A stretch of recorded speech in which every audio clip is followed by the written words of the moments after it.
Hello guys, for today's video, sana tapusin nyo panoorin guys. So may share ako sa inyo guys. Ako po ay nagpapasalamat dahil suporta nyo. So ayan guys, nakamit ko na yung mga pangarap ko guys sa buhay. Hirap namin guys. Ako po ay nagpapasalamat sa trabaho ko dahil laking tulong na po yung nagawa nila sa akin.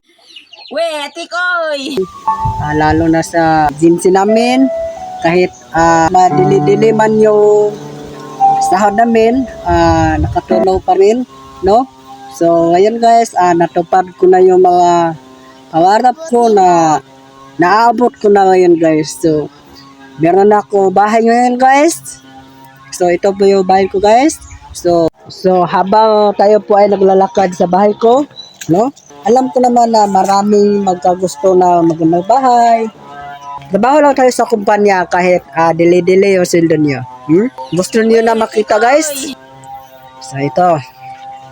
Malapit na tayo guys. Ito guys. Yan. Yan yung bahay na napatayo ko guys. So, marmol yan. Guys, ipapasyal ko kayo sa loob ng bahay ko guys. Di ba? Ito yung bahay ko guys. Di ba? Yung mga pangarap ko noon guys na magkabahay na maganda. Tikoy! Oops. Uy. May bra pa dito guys. May bra pa. May bra pa dito guys. May bra. Ito yung bahay na pinapangarap ko guys. Dollar to guys, ha? Dollar. Simple lang yung bahay namin guys. Di ba? Marmol yan. Nice.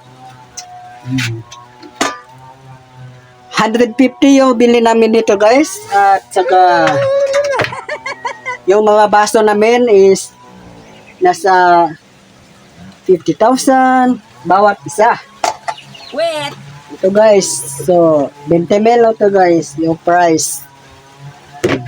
So di ba? First floor lang to guys. Wala to second floor ha. First floor lang. Ito yung mga pinapangarap ko lang noon na jacket. Ayun, nabili ko na. Nakabili na rin ako ng magandang motor guys. Ito po yung motor ko guys na binili ko Japan. Made in China. 5,000cc to guys. So, hindi pa to lumalabas dito sa Pilipinas. Dito pala sa amin. Kaya ako ay nagpapasalamat sa inyo dahil kung hindi sa trabaho ko to, hindi ko to mabibili. Lupa na din ako nabili guys. Ito yung lupa na nabili ko guys, ha? Di ba? Ito. Saka may lubi na. Hindi ka na magsisi. Sana nga, maging akin na lang to. No, totoo. So guys, nabili ko to lupa na to guys is 100,000 pekalons. Ito yung pangarap ko guys. So, kaya lang to guys. So, hindi to bahay namin. Dito po nagtatambay si mama kapag nandito siya. Uuwi naman siya pag hapon na. Sinusundo ko. So, kaya lang to guys. Thank you sa panonood nyo guys. Sana napasaya ko kayo, napatawa ko kayo. Please, huwag niyo kalimutan mag-follow and share, like, comments sa video ko guys. And thank you and God bless sa inyo lahat. Bye-bye!